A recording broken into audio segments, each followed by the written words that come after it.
신앙생활 잘하는 방법은 뭐냐 하면 끊임없이 자신을 살피는 거예요. 여러분, 우리가 믿는 하나님이 문제 있는 분은 아니시니까 늘 주님 앞에 자기를 살핀 즉 허물만 드러날 뿐이고 부끄러운 것만 더 드러날 뿐입니다. 바른 신앙은 뭐냐? 그래서 날마다 자기를 살펴 늘 회개하며 사는 거예요. 과거와 비교된 열심은 부정할 수 없고 누구보다 비교된 열심도 있는 것도 사실이긴 하지만 내게 은혜를 베풀어 주신 주님 앞에서는 그게 뭘 자랑할 거리고 드러낼 일이겠습니까? 하나님이 이유라면, 은혜를 베푸신 주님이 이유라면 우리의 헌신과 수고는 이전보다 더 배나 더한 열심이 필요하겠죠. 그러므로 주님 앞에 서게 되면 자랑할 것도 없고 주님 앞에 살핀 즉 더 열심히 헌신하겠다는 새로운 다짐이 우리에게 있을 뿐입니다. 그러므로 하나님 없이 신앙생활 하려고 하니까 문제가 되는 거예요. 오늘 어느 낮 시간 미국하고 미국에 있는 목사님과 통화를 했습니다. 그리고 요새 사태에 관해서 이런저런 대화를 나눴습니다. 그분도 그러시더라고요. 그 목사님도 자기도 들은 얘기에 의하면 요새 성도들은 하나님 없이 신앙생활한다, 이런 얘기는 어느 한 지역, 어느 특정 국가에만 있는 일이 아니고 어느 한 곳에서 살아가는 신앙의 사람들에게만 있는 일이 아니라 우리 주변에도 얼마든지 찾아볼 수 있고 또한 우리가 그 사람인지도 모를 일입니다. 나름대로 열심을 다하나 주님과 관계없다는 뜻이고 나름대로 애달파하며 발을 동동 구르는 모습은 교회를 위하는 것 같고 하나님의 영광을 위한 것 같으나 실상은 그 이유가 자신에게 있을 뿐이고 또 누군가의 관계나 누군가에게 비춰지는 자신의 모습에만 있다면 소위 하나님 없이 스스로 열심히 있는 신앙생활을 할 뿐입니다.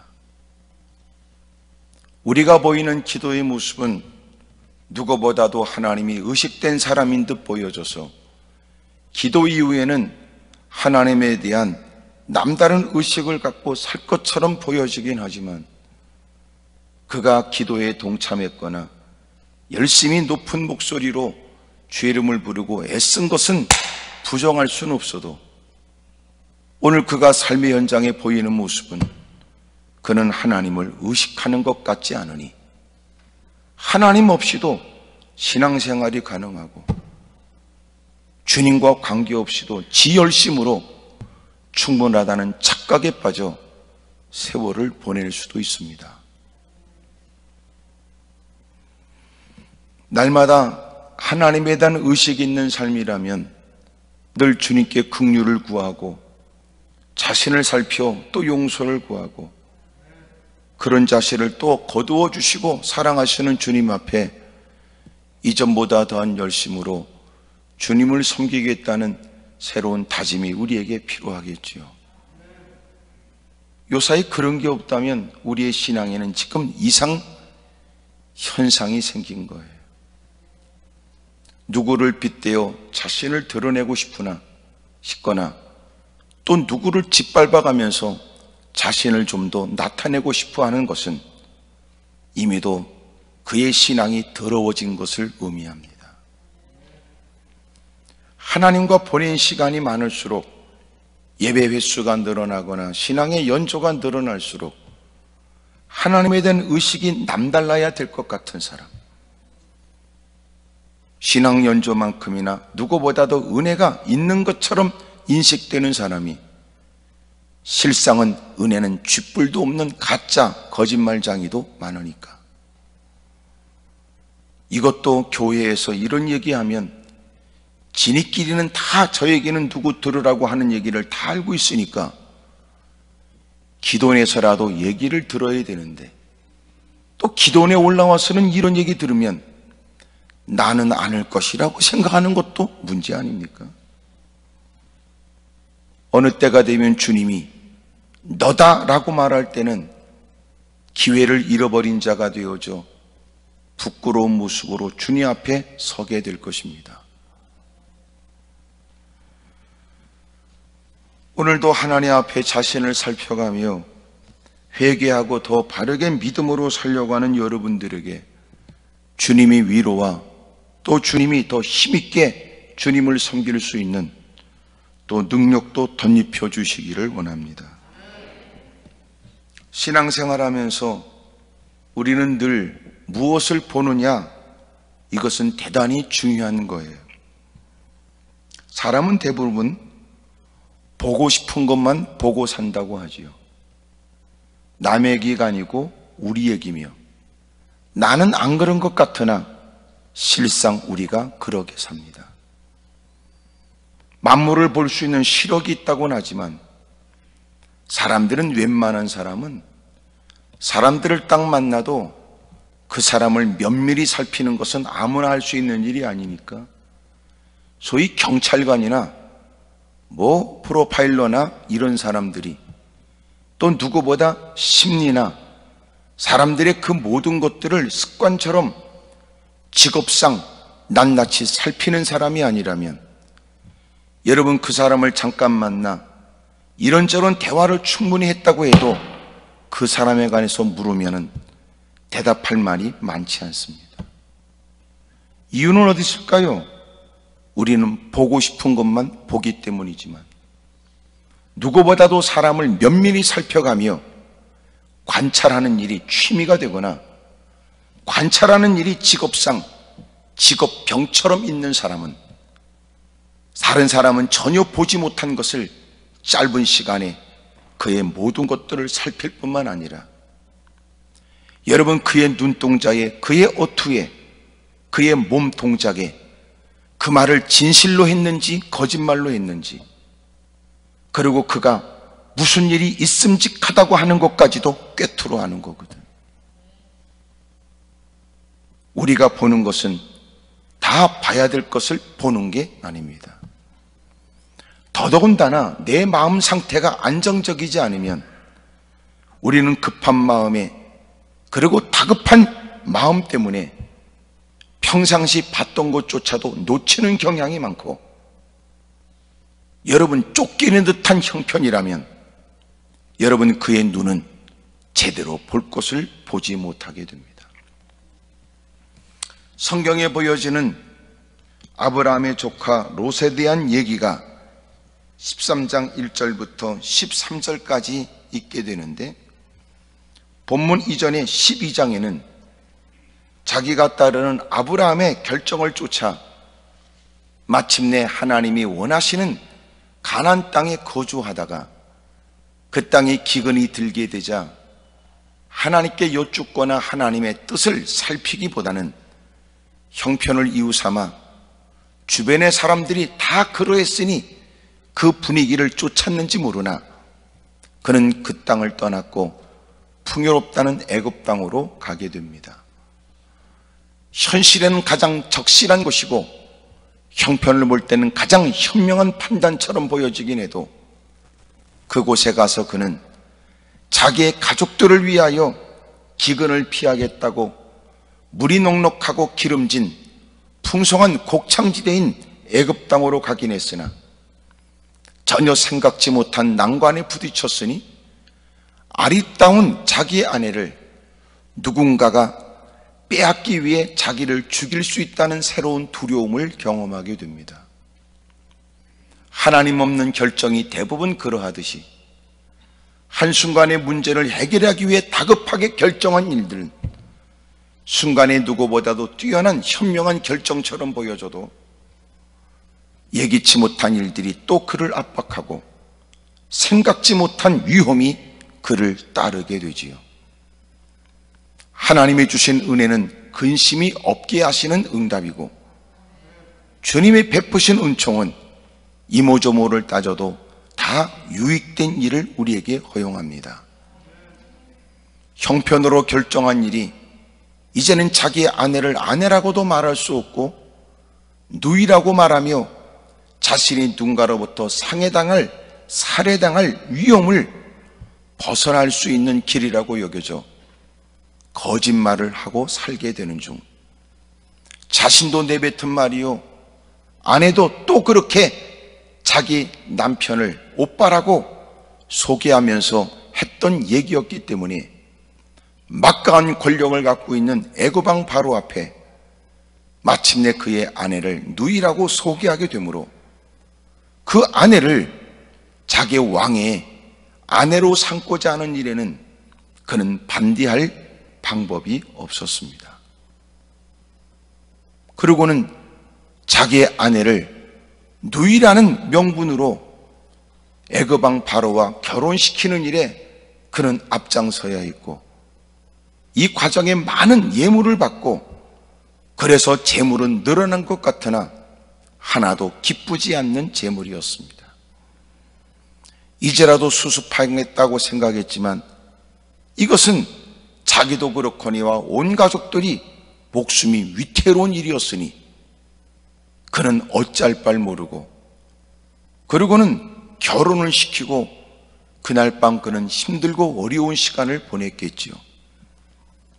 하나님이 아브라함을 믿음의 조상으로 불러 엉터리 같이 부끄럽게 짝이 없는 일을 행하는 아브라함의 가정에 개입하여 그의 아내를 누구도 건들지 못하도록 그 밤에 하나님이 바로에게 어마어마한 두려움으로 그를 다루신 겁니다. 얼마나 두려운지, 얼마나 무서웠는지, 마침내 자기가 쏘갔다는 것과 아브라함이 자기를 희롱했다는 생각에 어떻게든지 갖고 있는 권력과 힘으로 그를 무자비하게 대할 수 있는 힘은 존재했어도 하나님이 전날 밤 워낙 엄하게 그를 대했기 때문에 그의 잘잘못은 추궁을 해도 그를 어찌하지 못했던 바로가 그에게 주었던 모든 재물을 가지고 이 땅을 떠나가라, 애굽 땅을 떠나가도록 만들었습니다. 그 땅을 떠날 때는 아내는 수치를 당한 모습으로 자기는 대빵 부끄러운 인간이 되어져 웃기는 것도 그 사람 등쳐먹어 많은 재물은 끌고, 그리고 애굽 땅을 나오게 됩니다. 가나안 땅으로 돌아가게 되지만 이미도 애굽 땅과 구분된 땅에 짐승떼가 늘어났으니 제한된 공간에 그 짐승에게 물을 먹이거나 풀을 뜯게 하는 일은 아들처럼 여겼던 자기의 조카 롯의 목자들과 아브라함의 목자들이 날마다 다투야 될 일이었습니다. 이런 일들이 빈번하게 일어나게 되니 민망하게 짝이 없는 아브라함은 조카 롯을 불러 너하고 나하고 이것이 바른 합당한 일이 아니니 아들이 없는 처지에 아들처럼 너를 내 곁에 두겠다는 것이 내 욕심이었던 듯한다. 우리의 상황이 지금 이렇게 같이 거할 수 있는 형편이 되지 못하므로 너나 내가 헤어져야 될 형편이니 모든 일들을 네가 먼저 결정하거라. 네가 우하면 나는 좌하고 네가 좌하면 나는 우하겠으니 이 모든 일에 네가 먼저 결정을 하라고 말합니다.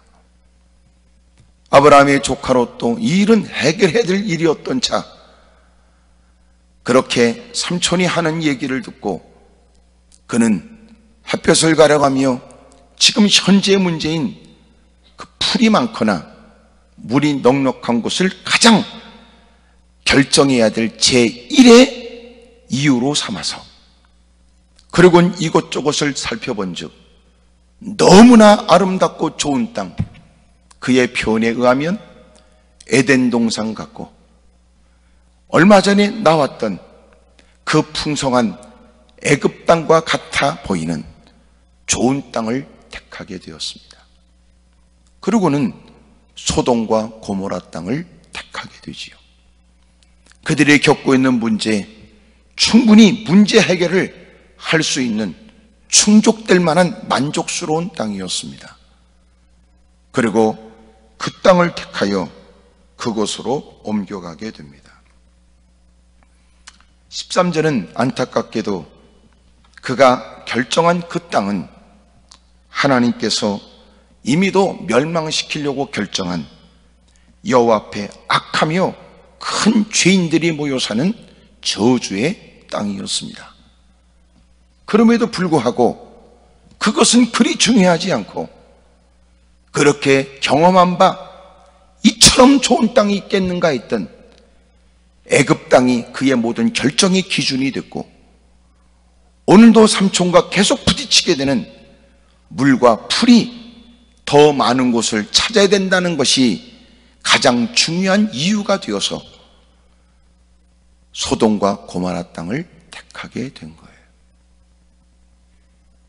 그러고는 우리가 잘 아는 것처럼 그 땅은 다 멸망당하게 됩니다. 그리고 그곳에서 악착같이 사력을 다해서 지위를 얻게 되거나 물질을 얻게 되거나 이제는 좀 더 살만한 형편을 갖게 됐던 그가 하나님이 불과 유황으로 저주하여 다 죽여버리려고 했을 때, 하나님이 보내신 천사가 급하게 그의 가정을 살리고자 아브라함을 생각하신 하나님이 마침내 끌어내게 됩니다. 그럼에도 불구하고 그의 아내는 하나님께서 금하여 돌아다 보지 말라고 하는 일에 하나님이 불과 유황으로 저주하는 그 땅을 돌아다 보다가 그는 마침내 소금기둥이 되어버리고, 그곳에 같이 나왔던 두 딸녀는 이미도 그곳에 문화에 젖어들어 어떻게 종족을 번식시킬까 생각했던 중에 아버지한테 어디서 구했는지 술을 퍼마시게 하고, 첫째 딸년이 아버지와 몸을 섞고 둘째 딸년이 가서 또 몸을 섞었으니, 그래서 임신하여 낳은 자식들이 모압과 암몬입니다. 여러분, 집구석에다 저주스러운 인생이 되어버린다고요. 이 모든 일의 시작이 뭐였느냐? 아브라함이 제안하기를, 너는 네가 우리와 같이 동거하기에는 이 땅이 작으므로 네가 좌하든지 아니면 네가 우하든지 먼저 결정하라는 얘기에, 그가 결정했던 소돔과 고모라 땅의 결정이 이 끔찍한 일의 시작이란 말이에요. 사랑하는 여러분, 언제나 저와 여러분들이 보이는 것이 다가 아니라는 것을 인정하고 살아야 돼요. 오늘도 내가 집착하게 되면 말 그대로 집착은 그것에만 마음을 둔다는 것이고, 그것만 보여진다는 것이고, 그것만 생각한다는 거예요. 그것이 남녀 간에도 더러운 결과가 나타나지고, 세상에서 사회적으로도 무리를 일으키는 못된 일이 나타나지고, 그 집착은 자신의 인생을 망칠 뿐만 아니라 그와 관련된 사람들을 불행에 빠뜨려 버립니다. 여러분, 보아야 될 것이 많이 있는데도 그는 자기가 보고 싶은 것만 보려고 하니까 말이에요. 우리가 신앙생활하면서도 하나님 말씀을 동일되이 듣게 되지만 달라지지 않는 삶의 이유는 여전히 말씀을 통하여 보게 봐야 될 것을 끊임없이 가르쳐줘도 그는 보아야 될 것을 보는 게 아니라 보고 싶은 것만 보기 때문에 그렇습니다. 사랑하는 여러분, 보이는 것이 다가 아닙니다. 동일된 장소에 여럿이 있게 돼도 서로가 그곳에 관해서 스케치를 하라고 그러면 다 동일될까요? 전혀 그렇지 않아요.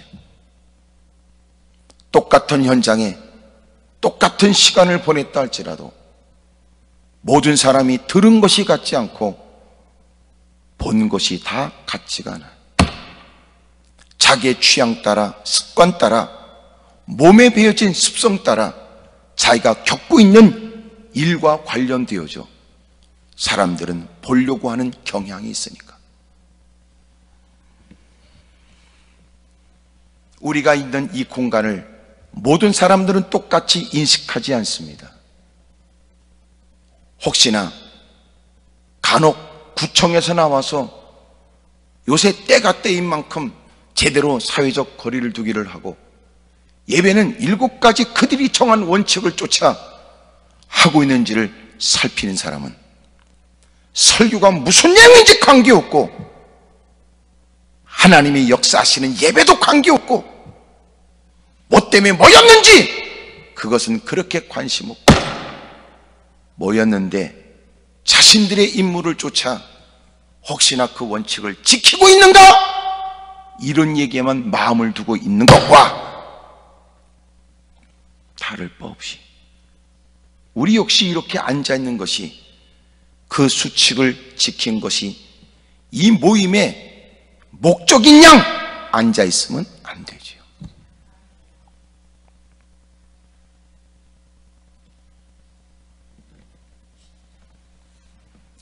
보이는 것보다 보이지 않는 것은 더 위대하고 더 큽니다. 보이는 세상은 위대하고 전능하신 하나님이 말씀으로 지으신 세계이니까. 고린도후서 4장 18절에도 우리가 주목하는 것은 보이는 것이 아니요 보이지 않는 것이니 보이는 것은 잠깐이요 보이지 않는 것은 영원함이라.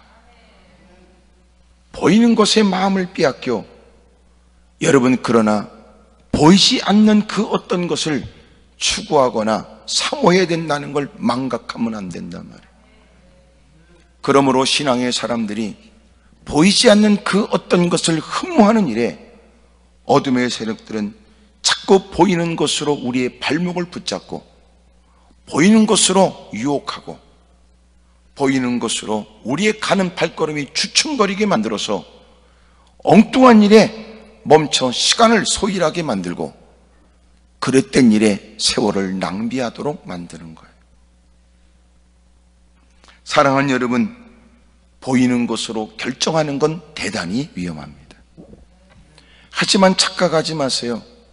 우리는 이 땅을 살아가면서 현실을 무시하고 산다는 것 아니며 사실적인 그 모든 일들을 여러분 전혀 못 느끼는 어리석거나 문외한으로 산다는 말은 아닙니다. 우리는 현실을 직시하고 우리가 부딪히는 문제도 우리는 잘 살펴 어떤 문제인지도 우리는 헤아리게 되지요. 하지만 우리는 그게 다가 아니라는 걸 우리는 알아야지. 사람들은 보이는 것이 전적인 이유가 되고 사람들은 보이는 것이 절대적 이유로 삼아야 된다고 말하지만 우리는 보이는 것은 부정하진 않아도 보이지 않는 것을 우리는 더 존중히 여기는 거예요. 그래서 하나님에 대한 의식 있는 삶을 살고 천국을 날마다 기대하고 살고 날마다 주님 앞에 서게 되는 그날을 늘 생각하고 살아가는 겁니다. 오늘도 보이는 일 때문에 허둥지둥 다가온 여러분, 피할 수 없는 현실의 문제 때문에 여러분 불편한 마음으로 다급한 목소리를 내고 하나님께 도움을 구하는 여러분, 오죽하면 그러할까 공감이 가고 얼마나 힘들면 그럴까 이해도 되지만 그러나 무엇보다도 그것이 다가 아니라는 것을 얘기하고 싶은 거예요. 해결의 의지가 너무나 크게 되면 해결을 위해 사람은 뭐든지 할 수 있다는 나쁜 생각이 틈타지요. 우리는 그 고통스러운 문제가 해결되고 위급한 환경으로부터 벗어나길 원하는 마음은 간절하지만 그러나 원칙은 우리는 벗어날 수 없으니 신앙마저 포기하면서라도 해결하겠다는 것이 아니라 하나님을 배제하면서라도 사람만 의식하면 충분하다는 그 뜻으로 해결하려고 하는 것은 아닙니다.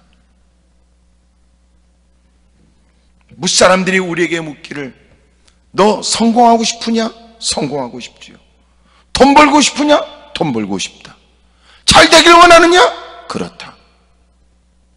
그렇다면 우리에게 검은 손을 내밀고 이런저런 그릇된 못된 일들을 제안하게 되지만 우리는 그런 중에도 신앙의식을 갖고 옳고 그름에 대한 분별력을 가져 그 모든 일에 결코 우리는 희롱당하지 않습니다. 그런 일에 단호하여 내가 기가 막힌 기회가 있어도 신앙 때문에 포기함으로 미련하게 보여진다 할지라도 나는 너희들이 보지 못하는 주님 앞에서 부끄럽게 살고 싶은 마음이 없으며 너희들을 전혀 바라보지 못하는 나는 천국을 소유한 사람으로 결코 그런 일에 희롱당하고 싶지 않다고 또렷하게 표현하겠죠.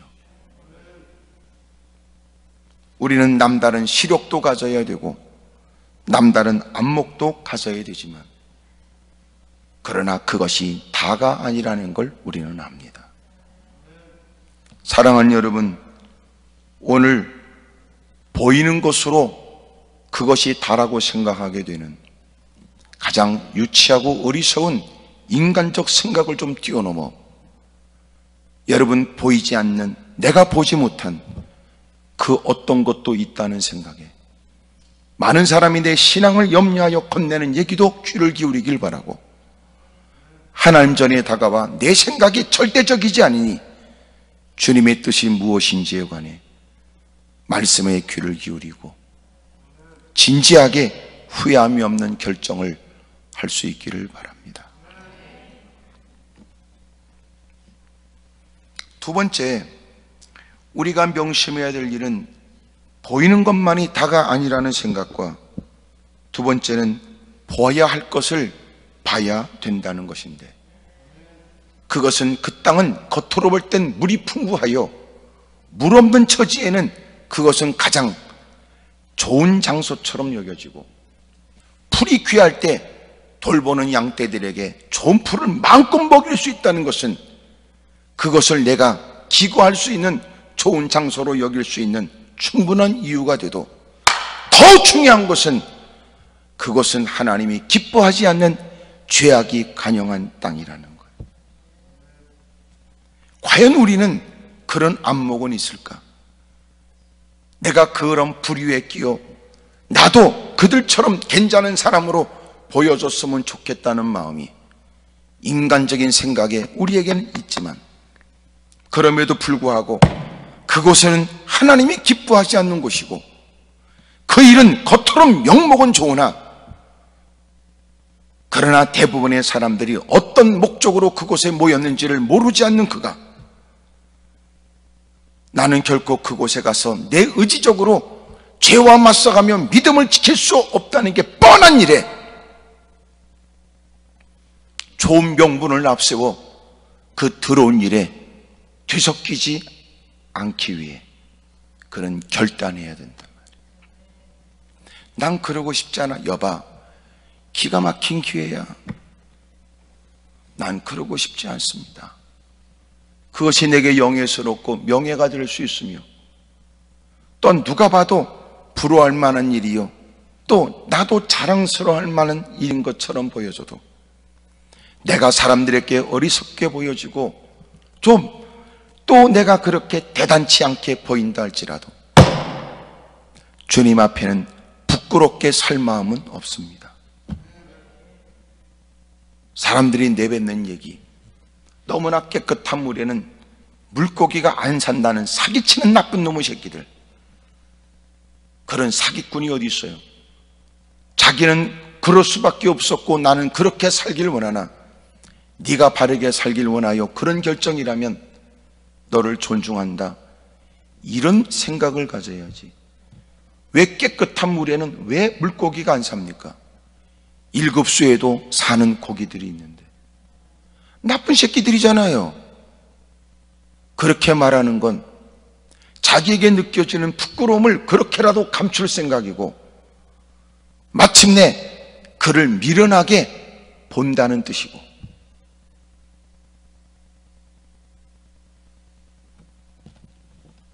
더러운 물에 사는 여러분 고기들은, 메기 같은 건 아주 더러운 물에 살아요. 캄보디아에 가서 이렇게 선교 때문에 가서 이렇게 살펴보면 어렵고 힘든 교회들이 때로는 여러분 메기를 많이 키우는데 그 사람들이 메기들을 또 잘 먹고 하니까 그 더러운 물에 살더라. 뭐든지 다 먹는데요.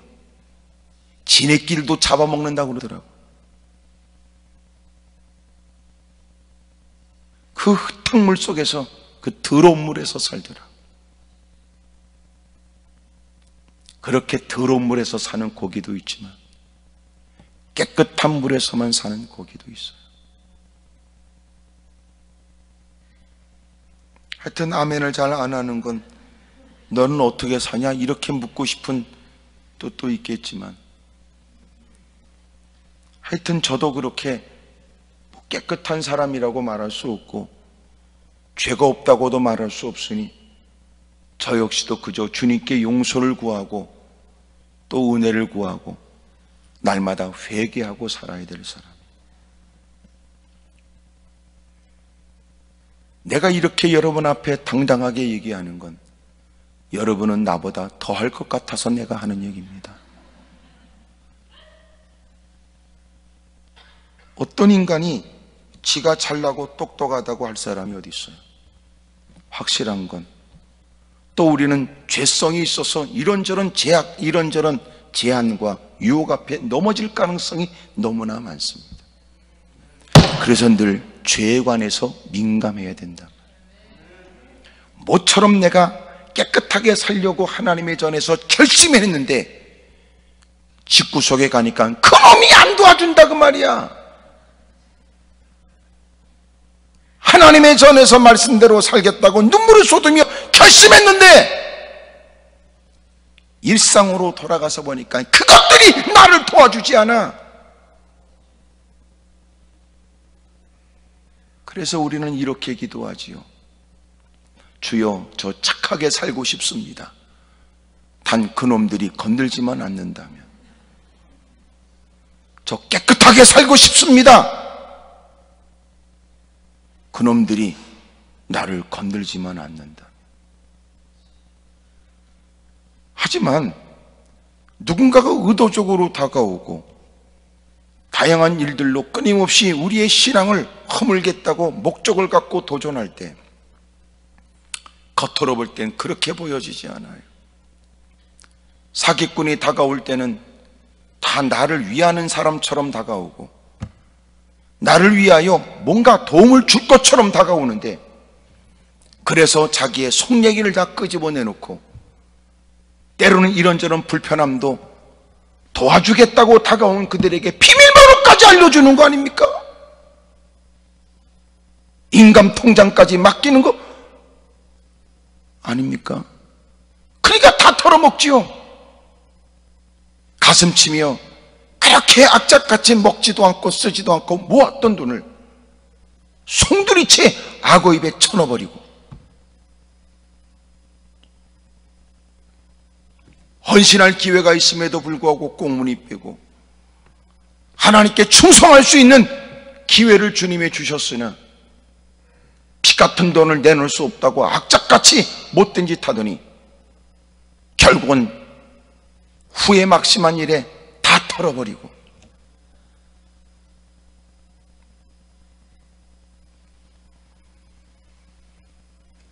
보아야 할 것을 봐야 되는데 네 팔뚝 굵다고 그러고 너 잘났다고 그러면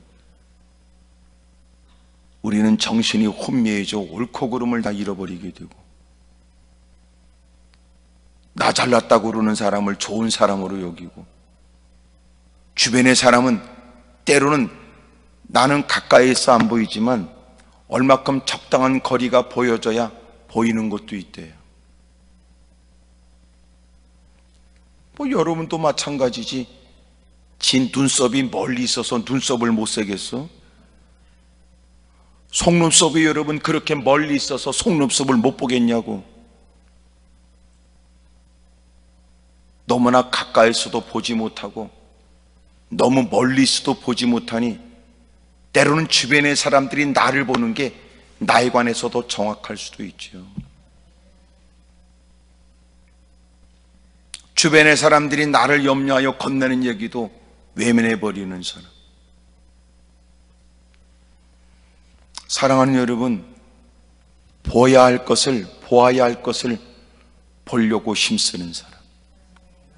중요한 것은 그것이 내가 그토록 떠날 수 없는 주님과의 관계에 있어서 이게 무슨 연관이 있지? 결코 나는 죄된 일을 하지 않으려고 힘쓰는데 과거로 돌아갈 수 없어 후회 속에서 주님의 은혜에 감격하며 새롭게 결심했던 내가 이제는 또 지난날의 일로 회개할 수는 없지. 그러면서 그는 이제는 하나님을 기쁘시게 하는 일에 힘쓸 뿐만 아니라 그만큼 하나님이 기뻐하지 않는 죄에 관해서 민감하게 의식하고 생각하고 반응하고 살아가는 사람. 다른 사람은 전혀 아랑곳하지 않고 의식하지 않는 그 일에 그는 그것을 보고 사는 거거든. 요셉이 주인 마나님의 성적 유혹을 받게 되었을 때 배다른 형제들에게 버림당하여 보낸 적지 않은 많은 세월이 얼마나 그를 힘들게 했을까. 해보지 않는 고된 일 종살이에 10여 년의 세월을 힘들고 어렵게 보내고 있는 요셉은 누구보다 성실함을 보여 보디발의 눈에 들기는 했으나 보디발의 아내가 하던 더러운 짓거리가 있어 하찮게 보고 자기 맘대로 뭐든지 할 수 있다고 생각했던 요셉을 성적 놀이개로 삼으려고 했을 때 번번한 유혹 앞에도 과감하게 뿌리치는 그 요셉을 급기야 아무도 없을 때 그의 옷을 붙들고 그러고는 동침하기를 원했습니다. 요셉은 날마다 그 일을 거절했고 때를 정하여 또 유혹하는 그에게 붙잡힌 겉옷을 그의 손에 맡기고 그곳을 떠나 하나님 앞에 저지를 수 있는 죄의 일들을 피하게 되죠. 그가 하는 얘기가 이 집안에 당신과 나만 있는 것이 아니라 주님이 계시다는 거 아니야. 그러므로 나는 당신은 그저 성적 욕구에 삐뚤어진 마음에 눈에 뵈는 것 없지만 나는 이곳에 계신 주님을 알므로 주님 앞에 죄를 지을 수 없다는 거예요.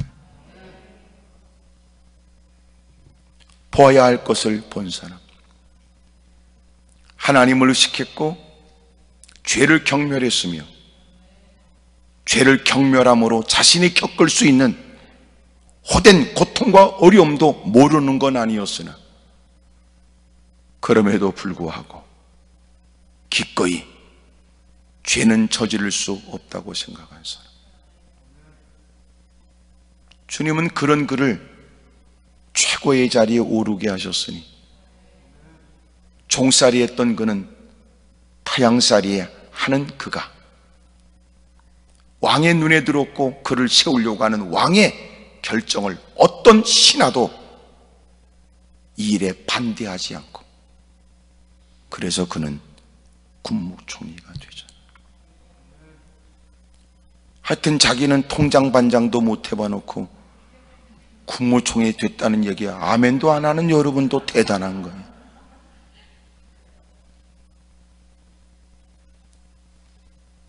어떻게 그가 무슨 자격으로 또 그런 처지에도 국무총리 되는 일에 모든 사람이 다 기쁨으로 여겨 이 일에 동의했고 그는 봐야 할 하나님을 보았고 봐야 할 여러분 선과 악에 대한 분명한 기준에 죄의 일들을 늘 거절하고 피하고 사는 거예요. 우리는 이권에 눈이 멀기도 합니다. 탐심에 시력을 잃어버리지요. 정욕에 눈이 멀어버립니다. 삐뚤어진 성취 욕구에 판단력은 다 흐려지게 되지요. 그럴 때 놀라웠게도 요셉은 보아야 할 것을 보았습니다. 사랑하는 여러분, 똑같은 형편에 똑같은 위기와 상황을 만난다 할지라도 그 사람이 무엇을 보느냐에 따라 결정은 다르겠지요. 지금처럼 이렇게 돈 벌 수 있는 기회가 어디 있냐고 말할 수 있을 때, 나는 지금처럼 그동안 가꿨던 믿음을 보일 수 있는 좋은 기회가 없다고 생각한다. 다르잖아요.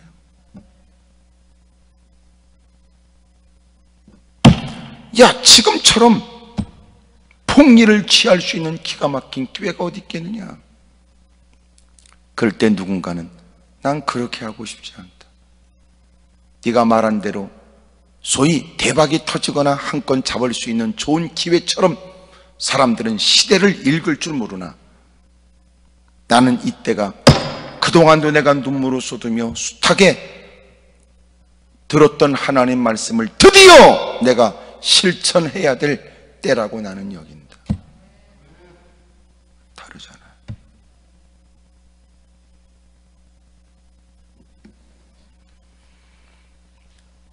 보이는 것만 보려고 하면 안 됩니다. 보아야 할 것을 봐야지. 그것이 풍요로운 땅인 것은 사실이고 그것이 풍성한 푸른 초장이 있는 것도 사실이나 주님이 함께하는 땅은 아니었으며 주님이 기뻐하는 곳은 아니었으므로 나는 결코 하나님이 원하지 않는 그곳을 나는 택하지 않을 것이다. 이래야 될 사람이 결정적 순간에 물질적인 어려움을 겪게 되거나 개인적으로 힘들고 어려운 상황을 만나게 됩니다. 하나님 전에서 눈물을 쏟으며 결심했던 그 모습을 지켜낼 수는 있을런지. 그래서 지금 같은 기분으로 말씀을 들으면 안 되고 그 말씀을 따라 자신의 부족함을 살펴야 됩니다.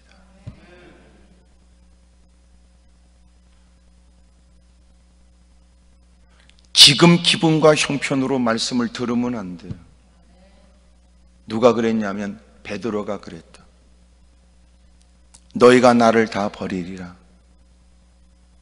베드로가 이것들은 몰라도 저는 아닙니다. 베드로야, 네가 오늘 밤 다 굴기 전에 3번 나를 부인하리라. 우이씨, 저는 주님과 함께 죽을지언정 주님을 부인하지 않을 겁니다. 근데 베드로가 주님을 부인하되 3번씩 부인했으며 그 부인의 말이 뭐였냐면 예수님을 알지도 못한다고 했습니다. 주를 위해 죽겠다고 했던 그는 정말 주님 앞에선 그 당시에 그런 마음이 있었으나 상황이 전혀 예기치 못한 상황으로 바뀌고 예수님은 끌려가 신문을 당하고 자기 역시 그 일로 인해서 위태로운 지경에 빠지게 되자 예수님을 알지도 못한다고 했습니다. 그게 제자였으며 그게 수제자였으니 주님을 직접 눈으로 뵙지 못한 우리는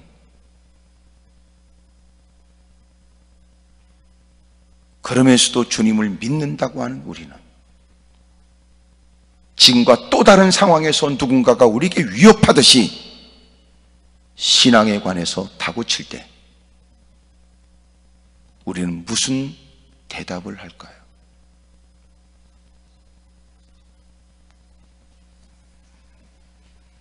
그러므로 오늘은 내가 예배를 드리고 앉았지만 내일 되면 어떤 상황이 될지, 어떤 환경에 신앙의 위협을 받게 될지, 어떤 형편이 되어져 신앙생활에 갈등의 일들이 생길지. 그래서 잊지 마세요. 오늘 내용편으로 말씀을 들으면 안 되고 말씀으로 나를 살펴야지. 아, 하나님이 이것으로 부족하다는 것으로 어떤 경우에도 흔들리지 않는 신앙생활을 해야 된다는 뜻이구나. 오늘 같으면 결코 그 말씀은 나하고 맞지 않는 것 같아도 제일 믿을 수 없는 게 자기 자신이라고. 여러분이 여러분 자신을 믿어요? 웃기고 있네. 내가 나를 못 믿어? 아침에 가졌던 마음이 저녁이 되면 또 달라지고, 어제 다짐했던 마음이 하룻밤 지나고 나면 또 달라지고, 사람들 앞에 장담하던 내뱉었던 말들을 나중에는 스스로가 기억도 나지 않는다고 헛소리하고, 어떻게 네가 너를 믿습니까? 내가 나를 믿을 수가 없어요. 기억도 나지 않는다고 그러고, 그때는 그 당시 어쩔 수 없었다고 핑계대고, 그게 인간이란 말이에요. 그래서 신앙에 관해서도 주님의 도움을 청해야 돼요. 하나님, 어떤 얘기에도 내 마음이 흔들리지 않고 어떤 상황에도 주님 앞에 부끄럽게 살지 않도록, 두렵고 떨리는 그 순간에도 하나님이 저를 좀 도와주십시오.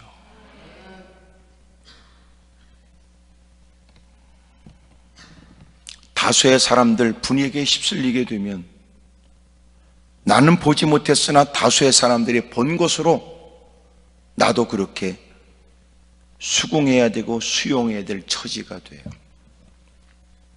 이런 실험도 했어요. 한 사람이 공중을 바라보면서 와 이러고 있으니까 지나가는 사람들이 미친놈 그러고 다 지나가지만, 두세 사람이 모여서 와 그러고 다 감탄하듯 하늘을 쳐다보고 있으니까 또 가던 몇 사람이 들러붙어 가지고 같이 쳐다보고, 그리고 와 그러고 있고, 모이는 숫자가 늘어나니까 이제는 가던 지나가던 모든 사람이 가던 발걸음 멈춰서서 이미도 한 세 사람 정도가 하늘을 바라보고 다 손가락질하고 와 하고 하는 그 일에 전부 다 쳐다보고 와 하고 그러고 있더라고요. 이런 실험도 있습니다. 사람들이 지나다니는 육교처럼 그렇게 공간에 넘지 않는 곳에 사람들은 마치 줄을 붙잡고 있는 것처럼, 그리고 양쪽에서 서로가 이렇게 모습만 보이고 있어요. 서로가 짠 듯한 얘기지요. 몇 사람이 지나가면서 줄이 있는 것처럼 펄짝 뛰어넘었습니다. 또 몇 사람이 또 펄짝 뛰어넘었습니다. 그들이 그 다음 사람도 펄짝 뛰어넘어갔습니다. 그게 인간이란 말이에요. 얼마나 인간들이 분위기에 휩쓸릴 가능성이 큰지. 평상시 똑똑하고 잘났다는 사람도 보이스 피싱에 당한대요. 한결같이 그들이 하는 얘기입니다. 나는 보이스 피싱에 당하는 사람을 어리석다고 말했고 그게 말이 되냐 했지만, 지가 당해보니까요 식은땀이 나고 그렇게 하지 않으면 안 될 것 같은 마음 때문에 지도 당했다는 거예요.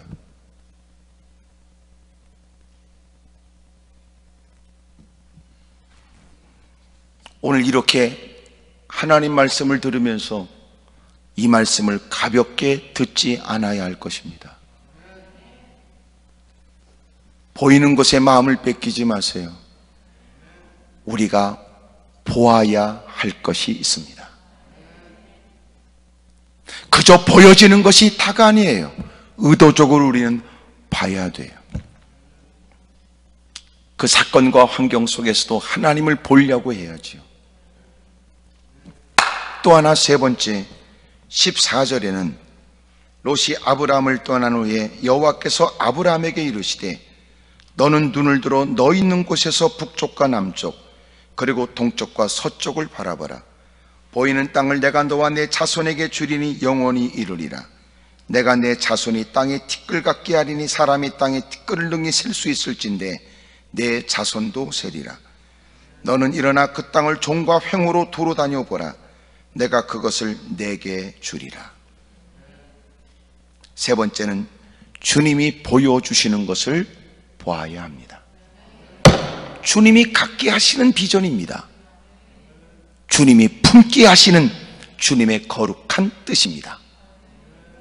주님이 보라고 하는 것을 봐야 되는데 여전히 일상을 살아가면서 보여지는 것이 다라고 생각하거나 봐야 될 일들에 대한 분별력은 전혀 없고 이제는 주님이 보게 하시는 일들에 관해 관심이 없는 듯한 사람, 그리고는 자기의 야망을 비전으로 삼으려고 하고 자기의 욕심을 믿음이라고 포장해 가면서 그릇되고 바르지 못한 일을 행하는 사람들이 얼마나 많이 있는지. 마침내 하나님은 아브라함에게 너는 동서남북을 바라보거라. 네가 보는 땅을 너와 내 자손에게 주며 너에게는 이 땅에 살아가는 동안 네 발이 닿는 곳은 내가 너에게 주리라.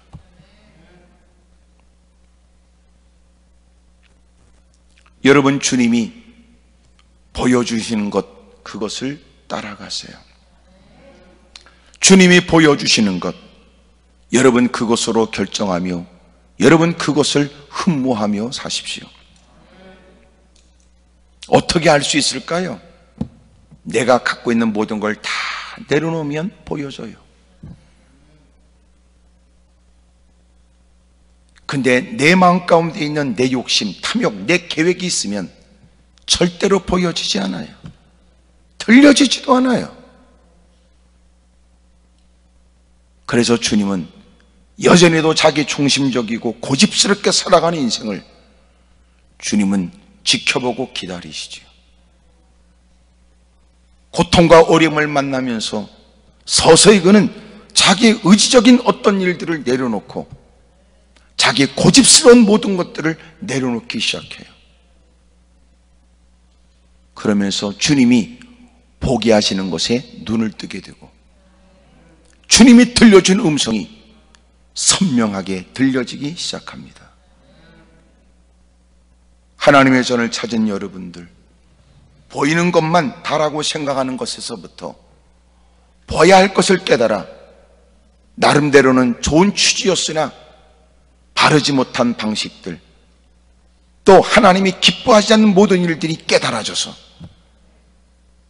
이제는 내가 더 이상 그 일을 반복하거나 추진하는 것이 바르지 않다는 결단도 있게 되길 바라고, 이제는 주님이 보여주시는, 주님이 보게 하시는 그것을 주목할 수 있게 되기를 주의 이름으로 축복합니다.